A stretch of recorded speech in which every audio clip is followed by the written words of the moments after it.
All right, welcome everyone. I hope everyone is having a wonderful Wednesday. Took me a second there to think about what day it is, but I hope everyone is having a great day. So, thank you all for joining in, especially those of you who are with Progretta or GHL Engine and the Syndicate. I know we had a little bit of a last minute switch on the Zoom room because this one is being broadcast to a couple locations. So thank you all for joining in. What I want to talk about today is the artificial intelligence. And what we're going to do is go through kind of some information about how AI works, the history of AI. And I want to start with taking the temperature of the room. So to do that, what I'd like to do is ask you to drop a one in the chat if you are unfamiliar with AI or not actively using AI. So normally I ask the opposite of that question and I focus on what people are actively using. But I want you to drop a one in the chat if you're not actively using AI yet. You plan to use AI or really just haven't explored anything, and this is your first time exploring different AI topics, just to see kind of what level of experience we have in the room. So it looks like so far the majority of people in this room are already familiar with AI and people are actively using it. So Justine said she is planning. Uh, Gautam says he is not totally unfamiliar. All right, excellent. What topics are you guys interested most in learning about AI? Willie says he's just started to use it. Kelly said GHL is limited. So, Kelly, why don't we talk a little bit about the limitations inside of GHL?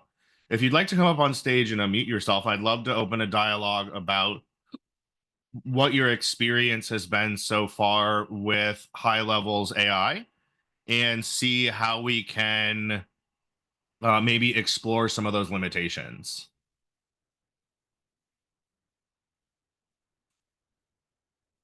Can you hear me, Kelly?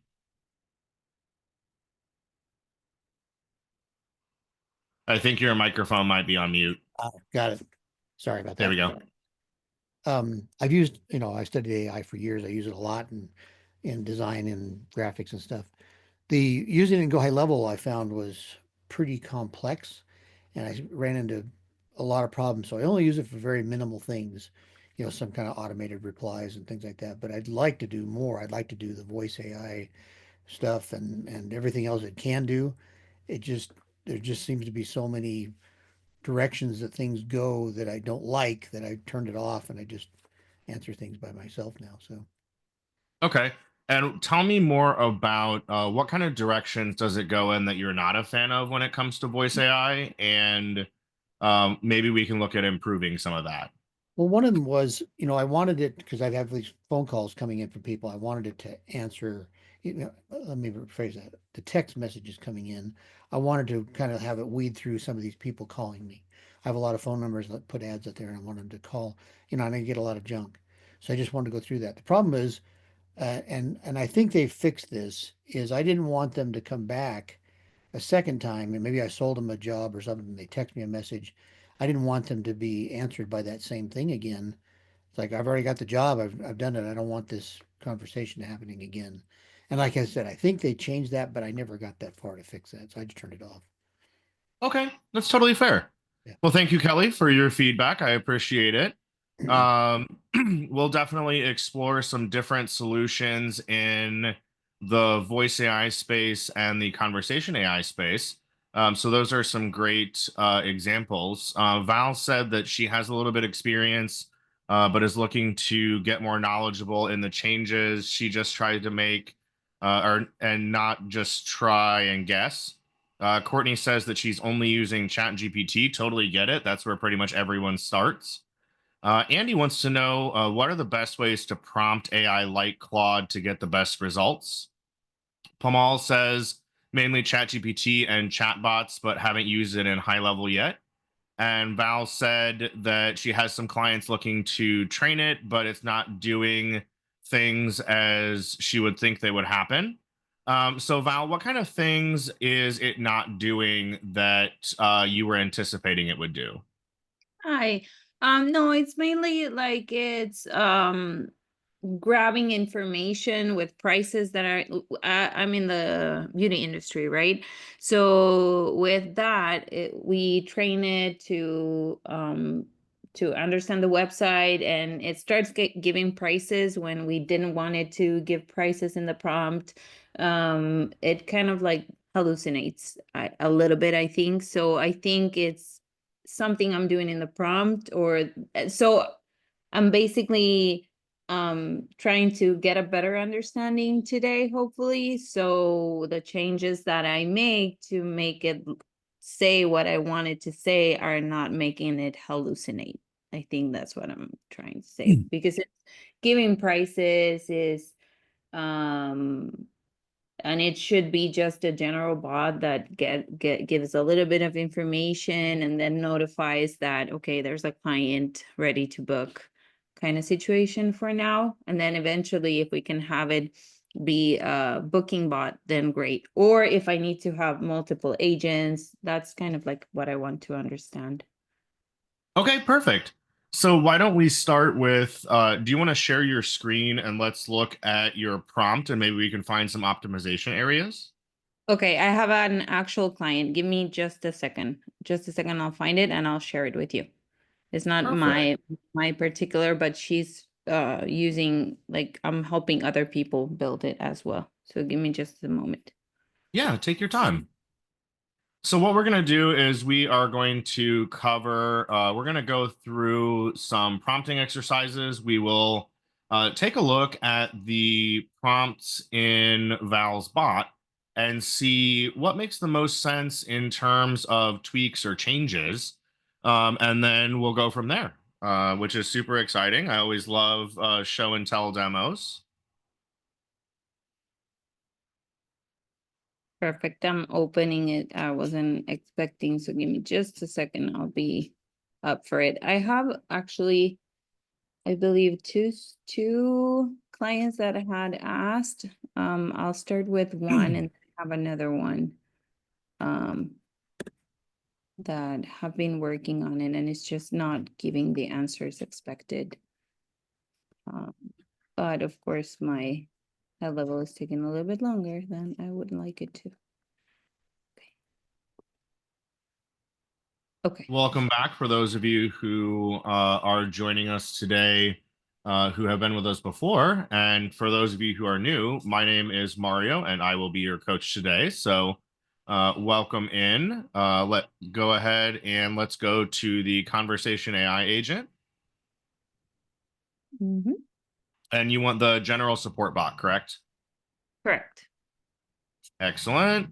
And let's look at the bot training.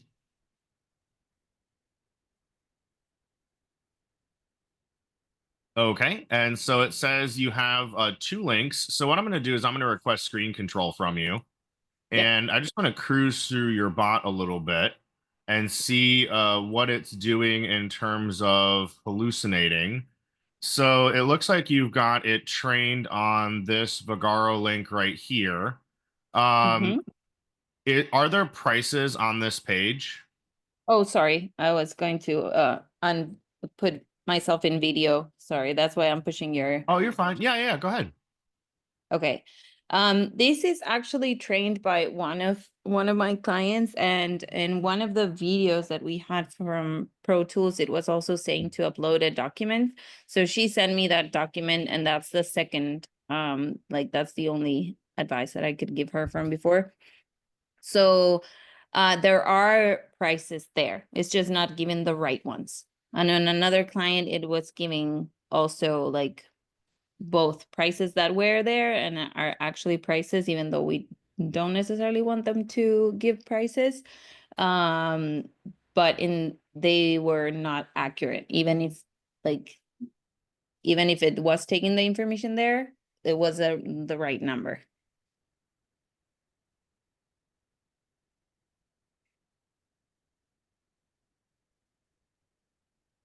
That's correct. That's what we wanted to say. And so, in what context is it giving prices? What kind of prompts were you seeing where it was giving prices? It was on actual conversations. Let me look at the student my client's review. Give me just a moment. Yeah, take your time. Been a while.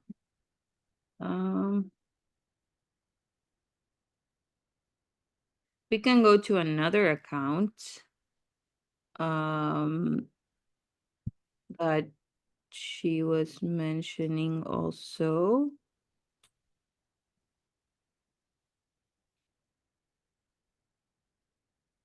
That she tested it on actual, like it was turned on for SMS.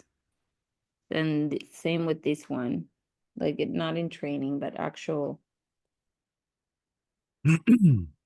So one thing I will say, for everyone's reference, is HighLevel has really made some significant strides in improving this bot. So what transpired 2 weeks ago is probably not the case anymore. Ah, Um, okay. so that's something to be cognizant of. Let's take a look at the prompt in here, and just see what you've got going. So in here, it looks like we have you're a bot for AI business name, tasked with assisting customers, primary goal is one thing I would do is explicitly state in here whoop, my keyboard's being weird. Go ahead and put in you cannot assist with prices or any pricing related matters.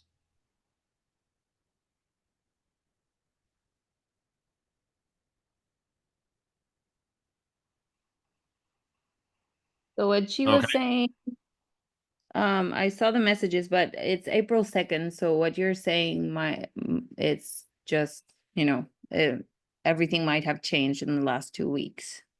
So, perfect. So where it says wiki, mhm, I would probably change this to knowledge base. okay.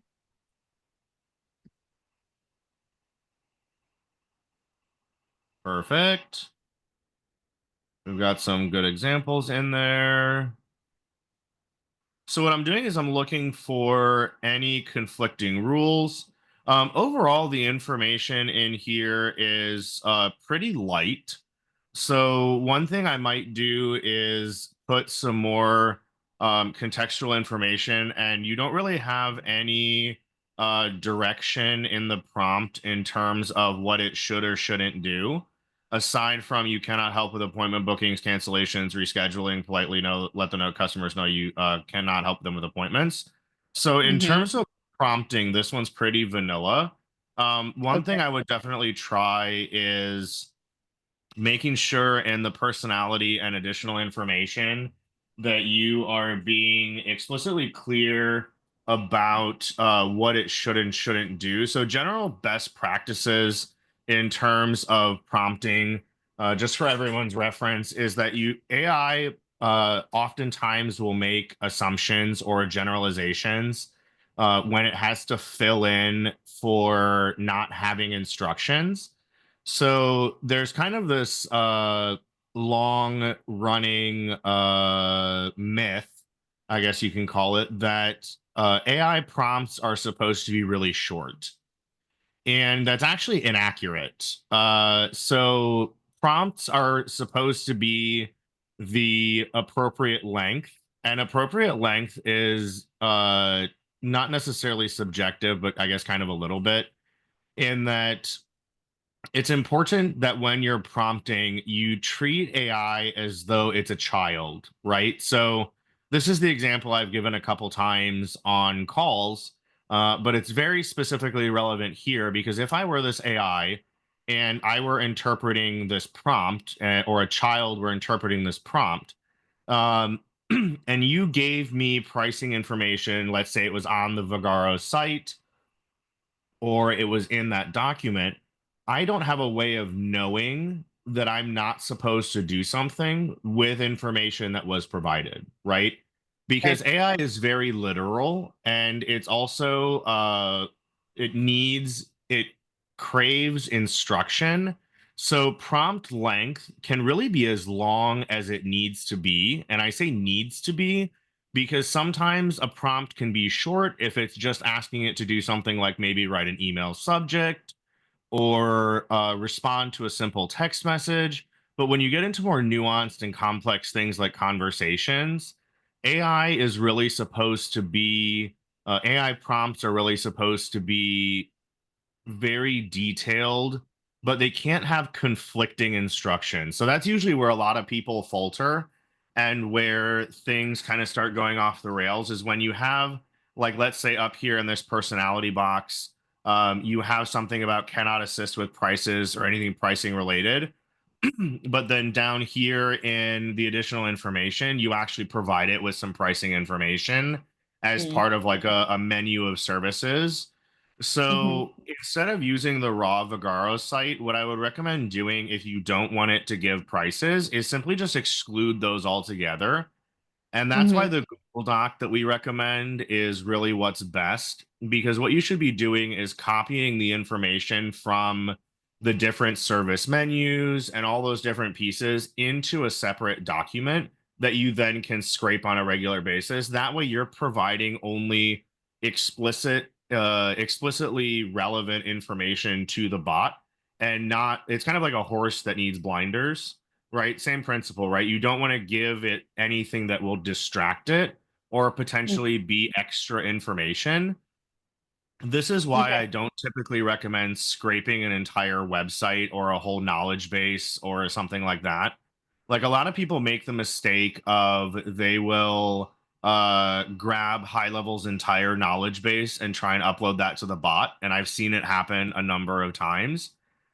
And bots like this are not equipped to handle that volume of information. So all it does is cause it to get confused. And confusion is the root of all evil in Mm-hmm. AI prompting. So that would be my recommendation to you is just make this as detailed as possible and really Okay. include as much relevant context as you can, but don't over engineer the bot either. So Okay. don't give it the encyclopedia when it only needs one chapter. Yeah. So we have a couple questions in, go ahead. Oh no, I was saying like it was also giving like we were putting what about the frequently asked questions? Would you still put those? Because it seems like what she said is it's a sample that it's showing that regardless how many times we've trained the bot to provide the correct pricing info in the frequently asked question, it's still giving the wrong response. Let's say if they do want to give pricing, um what and is that the best practice then? Yeah, so let's actually switch to sharing my screen. So I am going to switch over to my share. And what we're going to do is we're going to go into my conversation AI bot and let's run a test on a brand new bot with some pricing information and Okay. just see kind of what happens. So let's go here and we are going to create a bot. We're going to do a general Q&A bot, which is the right prompt to put in. We're going to call this one bot that shouldn't, or bot that maybe we'll call it a salon bot. Mhm. And we want this on autopilot, and we're going to select the live chat functionality because we're going to embed this in a funnel if we need to. We're gonna name this business Mario's Dog Grooming. So we'll actually rename this Mario's Dog Group. Mario Dog. Come on. Mario Dog Grooming live chat. So Danny has a question of, can you use a multi-tab Google Doc or just a single page with headers and such? You want a single page with headers and things. You really don't want a multi-tab. You don't want to confuse it because what it's doing is it's downloading the architecture it can see. And so the tabs are really irrelevant. And what you want to do is just have a single page Google Doc. So let's go to bot training and let's put in some prices. So we're going to create a new knowledge base, and we're going to call this Mario's dog grooming, and go ahead and create that. And we're going to populate it with some knowledge. So we're going to select Mario's dog grooming.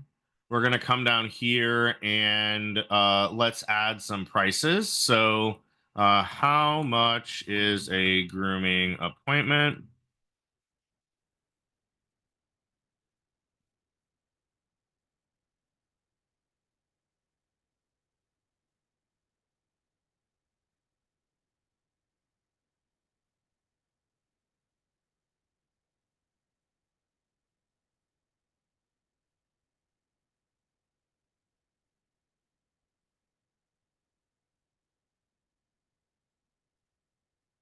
Okay, so we gave it some pricing information. We're going to save this. And one of the ways that you can test and create demo bots is actually to use ChatGPT. So I'm just going to open ChatGPT really quick. I know, right, Kat? That is a cheap groomer. I am writing a Q&A pair set for a bot in the HighLevel platform to answer live chat questions. The focus of the bot is dog grooming. It should provide example prices and service information. Please provide 10 Q&A pairs that I can train my demo bot with. All right, so what we're going to do is just use ChatGPT to generate some random content. So this is a great way to start getting your hands dirty in terms of asking or basically training a bot for demo purposes. So I'm going to just add in these Q&A pairs right here. And let's see what it does. I know previously it did have some challenges with Q&A pairs, but it's definitely got a lot better when it comes to um the Q&A pairs. So it may have been that the previous iteration of the bot was just a little bit less than ideal. And I think that probably largely contributed to the errors you were seeing, but you shouldn't be seeing those errors anymore because I know that the team has really worked quite diligently to fix things. So man, that's cheap for nail trimming. ChatGPT, what's going on? All right, so we're just going to copy these Q&A pairs in. So for everyone's reference, what I'm doing right now is I'm training the bot with demo information. This would be basically what you would do if you had, like you would take real client information. One of the cool things you can do is actually have ChatGPT read the website and create demo Q&A pairs from the website. So in ChatGPT, there's this little search the web function. You can actually feed it a URL, and instead of just uploading all of the pages to the chatbot, you can train it on very specifically relevant information, which is absolutely awesome for being able to curate what's being said.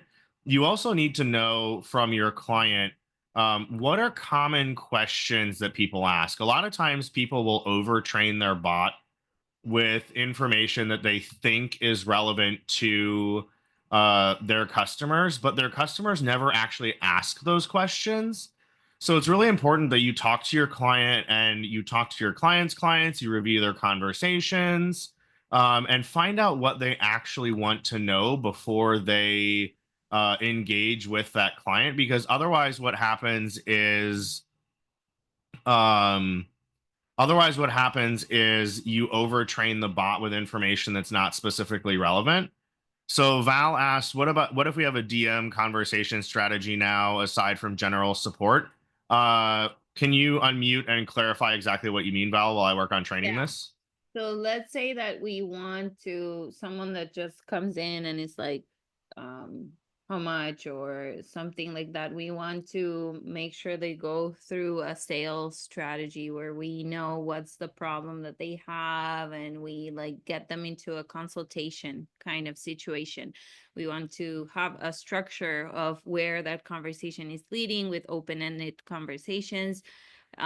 Is there a way to train it that way? Yeah, To have, absolutely. we have a For DM sure. script basically, and then how would you upload that DM script the best way? Would it be through FAQs? Would it be through the prompt? So that would be through the prompt predominantly. So let's actually work on that. So let's go through a qualification script. Mhm. And then, so it is able to help with appointment booking. So we are going to delete this. Your personality, you are a bot for Mario's dog grooming business, tasked with assisting customers. Primary goal is to build trust and help out the customers by referencing our knowledge base Mhm. to establish qualification before booking an appointment. You will be presented with a list of questions that you should ask the client, guide the client through this question set, and ensure they are answered prior to allowing them to book an appointment. Okay, so that's the foundation of the script. The intent is the bot's goal. So where I'm actually going to move this HighLevel kind of has some oddities in how they've structured their prompts. It's not how I typically write them for other chatbots, but it's neither here nor there. We adapt and overcome. So what I'm going to put in here is the next one is write a personality prompt short for a bot named Harley, who is an AI assistant for a dog grooming business. The AI assistant personality should be light and fun, making dog puns and jokes. So I use ChatGPT and Claude to basically help prompting faster. So I'm going to copy and paste this prompt right here into our bot itself. And we've established the personality. And then I'm going to paste the prompt I wrote for the intent.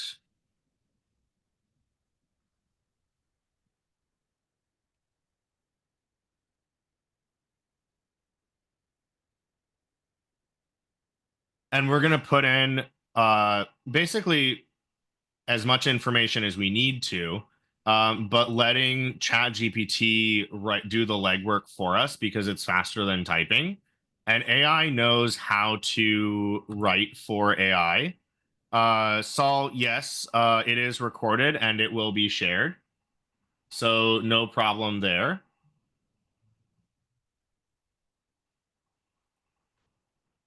Okay. And conversation guidelines, we've got some examples. So what we're going to do is go in here and copy these examples, elaborate or refine these additional informations. Also, ensure that you provide any relevant information about dog grooming, specifically as it relates to AI prompting, especially because or especially keywords and phrases with examples. And I also want to make sure the bot has relevant context.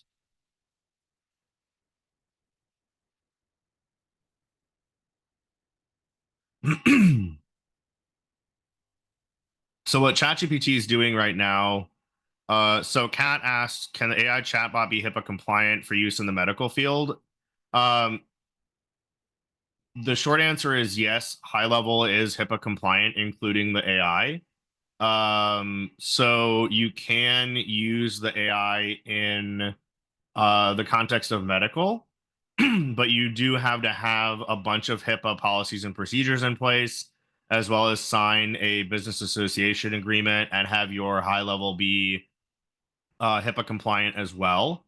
So keep that in mind. But HighLevel's official position on the HIPAA compliance as it relates to their bot is that the bot is HIPAA compliant. So I'm going to copy this, come back in here. I am going to expand this window so I have a little bit more room. And I am going to paste this down there, remove this top box. And what I've done is I have just created a chat bot for a dog groomer. So that took us all of 7 minutes to create the chat bot for the dog groomer. Now let's actually try it. So the testing of it is free, which is a really important note. So you don't have to worry about paying for these testing messages. It's only when it's active on a site or active on an SMS campaign or something like that that you do have to worry about paying for it. So, hey there, what's on your mind for grooming the pup? Yeah, you can absolutely change the starter message. So you would do that here in the personality. So Val asked, can we change the starter message? Your initial greeting should always, if I could spell today, always be, hey friend, I hope you're having a awesome day.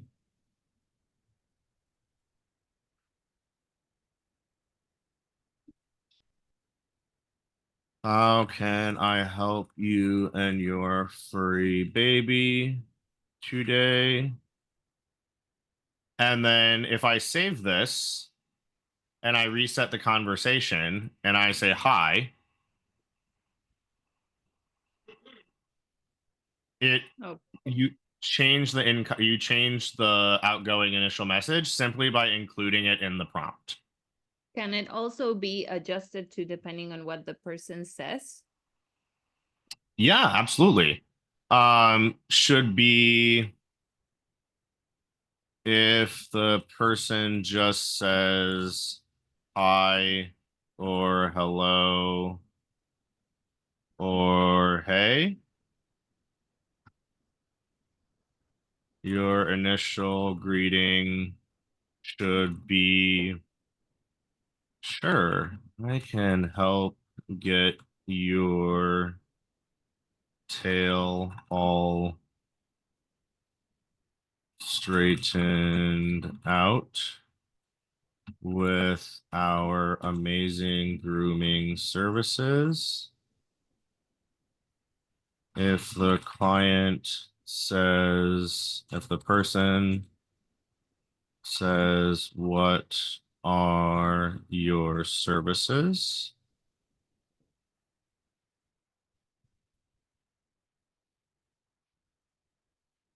Services, what service are you interested in? Save this and let's try it. So now we are going to say, we're just going to say, hey, and it should respond with, I hope you're having a awesome day. Perfect. Let's reset it and say, what are your products? And let's see what it does. So it knew the difference between products and services, or it knew the correlation between products and services. So as you can see here, I think a lot of the challenges that you were facing previously were just part of the original iteration of the bot. Yeah. But by and large, I've found, especially as of late, that the bot is super capable of doing a variety of things. So I would definitely recommend trying it out again. Um, One thing that is really important is that you just make sure that, again, you're not providing it with too much information. And you're also not just scraping an entire website with all of its blogs and things like that, because that usually yields a lot of irrelevant information. Like blogging is more keyword dense, it's more designed for um, SEO as opposed to really humans reading it. And uh, likewise, a service menu that contains all of the prices, if you don't want it to display prices, is just going to confuse the bot. So we've gone through some really basics of setting up a chatbot. And this is absolutely the bare bones of how to do it. But this only took like 10 minutes, everyone. So, I mean, when you're talking about setting up conversation AI, it's just absolutely so easy to be able to do that that you don't even have to worry about um going the crazy elaborate route. What you don't want to do, and I'll make sure that everyone's aware of this, what you don't want to do is to use ChatGPT to write the entire prompt all at once. So best practices, looks like we had a question from someone earlier about or Andy Crosby asked best ways to prompt AI like Claude to get the best results. Whenever I'm prompting, I use kind of my general knowledge of how a prompt should be structured. And then I ask the AI for bits and pieces of the prompt, and I stitch it together in a text document to achieve the ultimate output. So, Andy, do you want to unmute yourself and kind of talk a little bit about what you're struggling with on the prompting side, and we'll go from there? Yeah, it's not so much that I'm struggling with something. I'm still just brand new to all of this, so I'm just trying to absorb as much information as possible and set everything up the appropriate way. So I mean, what you've been going over is highly valuable, so thank you. But yeah, Yeah. if you just want to elaborate, I guess, a little bit on just in terms of like how do I know what questions to ask? Like you are just, I mean, you're just a machine. Like you're going through and you're like, oh, I'm not going to ask ChatGPT this. Da da da da da. I don't know where you get that information from. So like, how do I know like what are the right things to ask the AI in order to get what you can copy and paste here?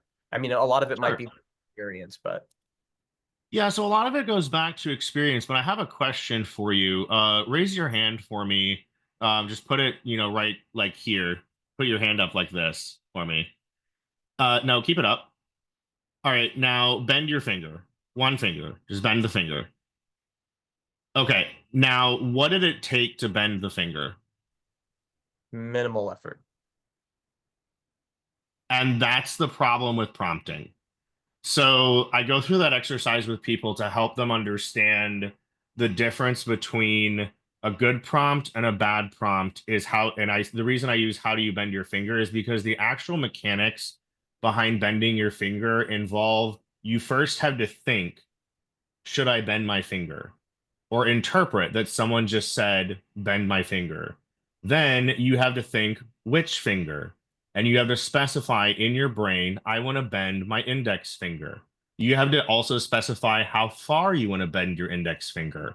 And there's so many different detailed, very detailed items that we overlook as humans when we're building our prompts because we assume that the AI is able to jump to the same conclusions we are.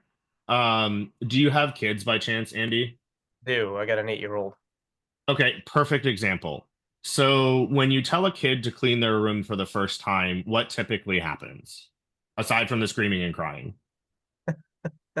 Maybe like one thing gets put away, but still a mess. Exactly. Right.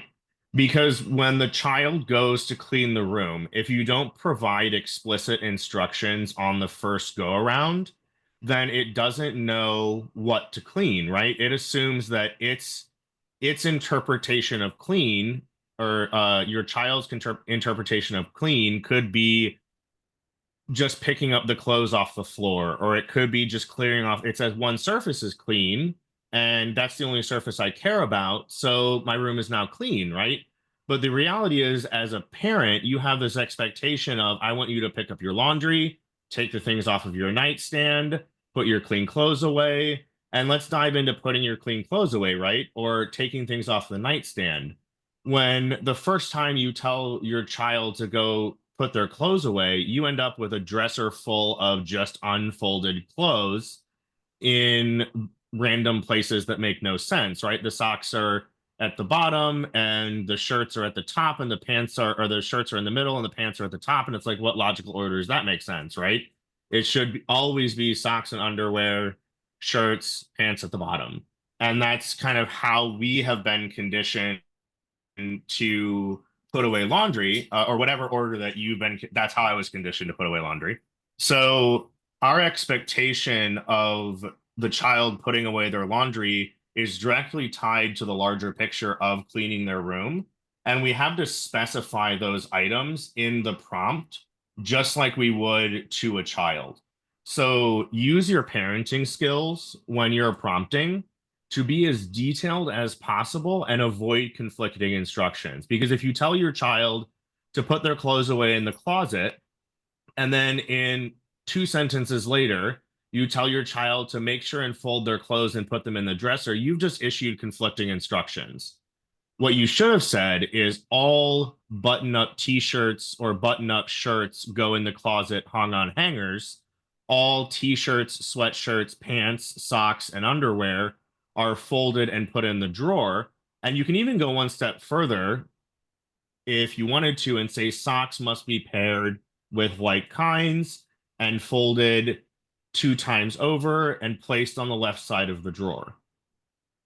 Right. So every time that you're thinking about writing a prompt, the first step is to figure out what you want and then work backwards from there. So figure out what you want the output to look like, figure out where you're starting from, and work backwards from there, filling in basically halfway in between every single time until you laser in on a full prompt. Does that make a little bit more sense in terms of prompting? Yes, but is there a way to know when you have a full prompt? Like, how do I know when I've reached that point? So that's usually testing, and you can also ask the AI, right? So let's go ahead and ask ChatGPT. I'm just going to go ahead and use the 4.0 model and say you are a basic, or you are an AI for a dog grooming service. Here is your prompt. And I'm going to go ahead and copy in the information that we put in.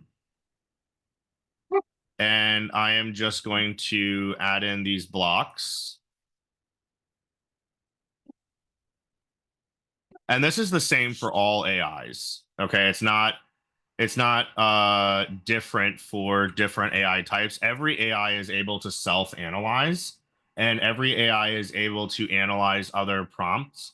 It's kind of ironic when you think about it that an AI is able to self-analyze a prompt if you tell it to, but if you give it a bad prompt, it simply follows instructions. So a lot of times, like internally at HighLevel, for our AI fidelity testing on our support bot, we actually use another AI to test the fidelity of the support bot and whether or not it's very close to human responses. They're both trained with basically the same information, but one is explicitly prompted to invalidate the other one's responses and try and find gaps. And that makes them cross-check each other. And you essentially create a policy or an agentic architecture doing that. So what we're doing right now is doing the same thing with ChatGPT. And the next thing I'm going to tell it is your goal is to find holes and areas of improvement in this prompt, then rewrite the prompt in Markdown language and output it in a canvas. One thing that's a really useful tool in OpenAI and Claude is called Canvas and artifacts. So OpenAI uses what's called the canvas to make an editable document on the right-hand side that it can actually mark up with notes. So the canvas is super valuable, but Claude uses what's called artifacts. Artifacts are not editable, but they're great for prompting and markdown language because you get a much clearer structure. You have the instructions on the left-hand side and the artifact on the right-hand side. So you're not having it like intermix pieces in. So you can just copy and paste. It's not editable yet in Claude, but it is something they're working on. Be sure to highlight and include specifically relevant details and other information other information that is going to be helpful for our AI. So Kiri said that she gets the sense that Andy's asking for a standard framework or somewhat close to a standard framework that you might follow to pull together a prompt. Is there typically a checklist or framework that you draw from? My brain. I know that's not the answer that you want to hear, but that's something that I'm working on putting together, and I plan to share with the group in the coming weeks. Is actually a document that talks about prompt writing and details out all of the specific kind of nuanced pieces associated with using merge variables and a variety of things like that. So be on the lookout for that in the coming weeks. So what we did is now I'm going to say go ahead and specifically comment on what was changed and why. So you can also ask AI why it does things and question it. And that's a really, really valuable resource. AI, like when I write code in AI, a lot of times I have to set some common sense boundaries because AI lacks common sense.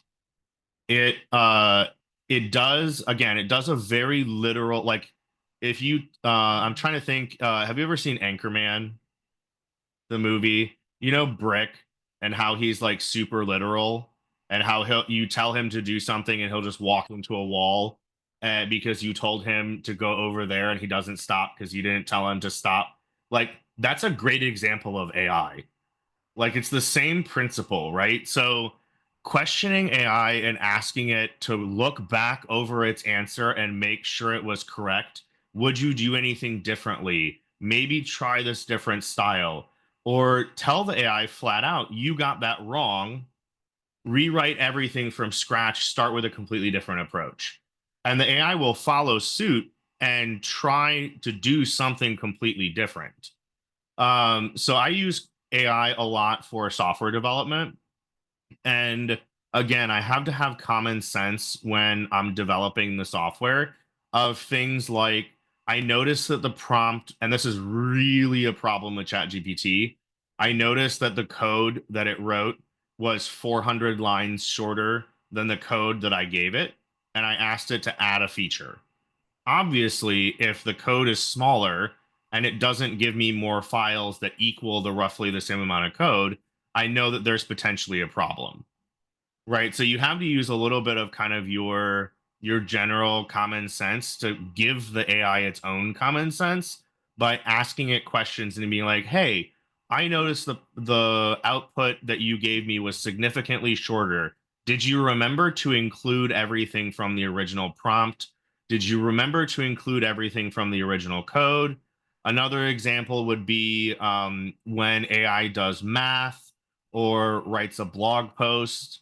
If you tell the AI to write a 1,000 word blog post, and the AI returns something that's only 500 words, you can actually tell,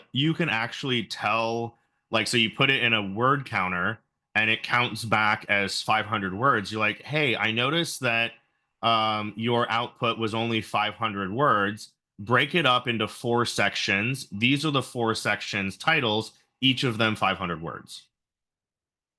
So that's where when you're prompting, you have to have a little bit of a patience, and then you test the AI the super long way to answer your question is, in order to get your prompt correct, you have to test it, and you make small tweaks and incremental changes to the prompt to get it to be perfect.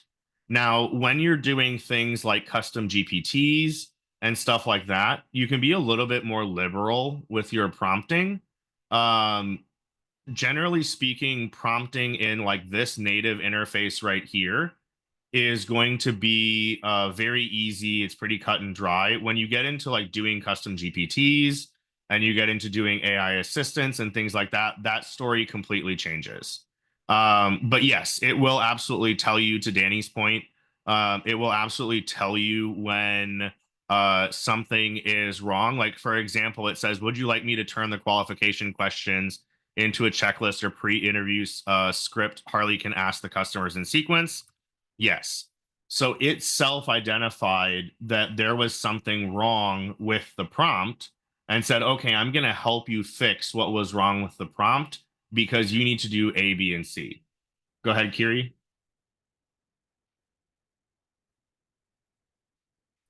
That's Kiri, can you awesome. hear us? Yeah. Sorry, I just unmuted. I'm waking up. Um, what I was just gonna say though, so that's wicked what you just identified there, that like it can self-identify, you can press yes, and it's like filled in the gaps. That's super helpful. I think more along the lines of my like sassy request around like you putting your brain on paper is, if we were to use that same kind of like parenting analogy, like as a parent of 2 kids with specific needs, like if I'm training a babysitter to come over and take care of my kids, I'm not going to teach them how to like fully be a parent. I'm going to teach them how to take care of my kids to like get them started, kind of thing. So like I think really like what I might be looking for, and like I'm seeing Andy like nod, like same type of idea, is like in an introductory framework that uses the part of your brain that's going to teach me how to be a babysitter, not a parent. Like that's really what I'm looking for in like a prompting guide, to say, here's the framework that I, take care of my kids using. I do have to give them explicit information, but I'm not going to know to look for like 400 lines of missing code. Yeah, so that's what I was getting back to, and I'm totally going to build that out. I should have time to do it before next week, but Cool. I I think know a what person who can give you feedback in the moment. I'd be happy I to. know, I know. Don't worry, I'm gonna hit you up. But what I was saying That's is, I think, great. what I was getting to was, it's really about applying like common sense and logic to your application. Like, obviously, you're not a software developer, so my code example is not relevant to you. Right. But if you are an expert in marketing, Right.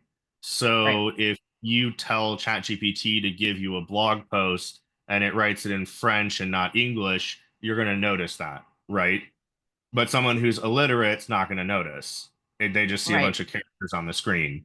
So you do have to use some common sense when prompting, but the parenting example is specifically relevant because you do have to treat it as though it's like the dumbest smart person you've ever met. It's like your valedictorian in high school that thought that babies came from storks. Like, they might be wonderfully smart and perfectly intelligent in one specific area, but they lack the foundational intelligence component. That's AI. Yeah.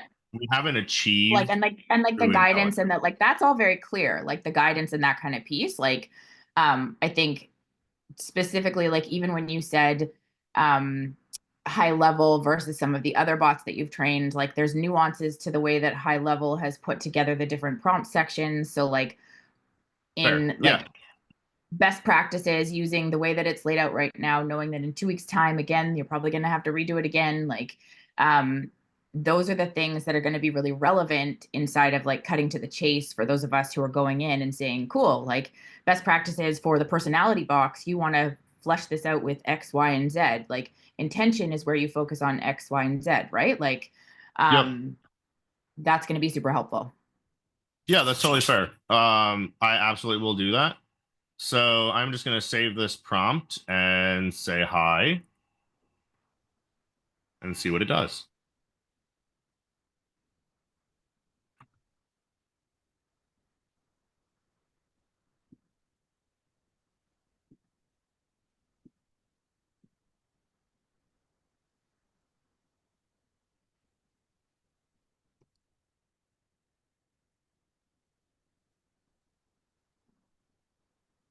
And it did exactly what it's supposed to do. It pre-qualified us with the price, asked us if we want to book an appointment, and then it's even asking about coat condition, size, breed, all sorts of stuff I didn't tell it to do that ChatGPT came up with, and now it's asking information about the dog. So that is the kind of basics of prompting and things like that.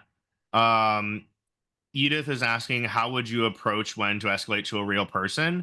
So you need to have some specific conditions in place. And those conditions can be things like once the lead is qualified by determining the size of the dog, the breed, the coat condition, and its temperament, you are able to route it to a human. If the customer gets frustrated, you are able to route it to a human. If the customer asks to speak to a human, you are able to route it to a human. So you need to include those explicit instructions in the bot's prompting in order to make it as effective as possible. Does that answer your question, Edith? Perfect. All right, guys. Well, I appreciate everyone joining today for our AI session. Again, next week, I will work on the prompting framework, and we will go ahead and go over some prompting 101 stuff. We're really going to, over the next couple weeks, dive into different prompting strategies and get into some of the more advanced components, like the differences between voice prompting and text prompting and all of those different aspects. So make sure and tune in.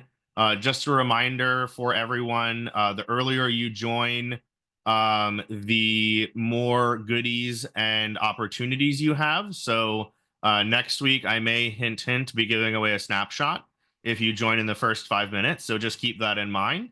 But without further ado, I look forward to seeing everyone, and I will talk to you guys all next Wednesday. Thank you so much, Mario. Appreciate it. Yep. Thank you. Thank you.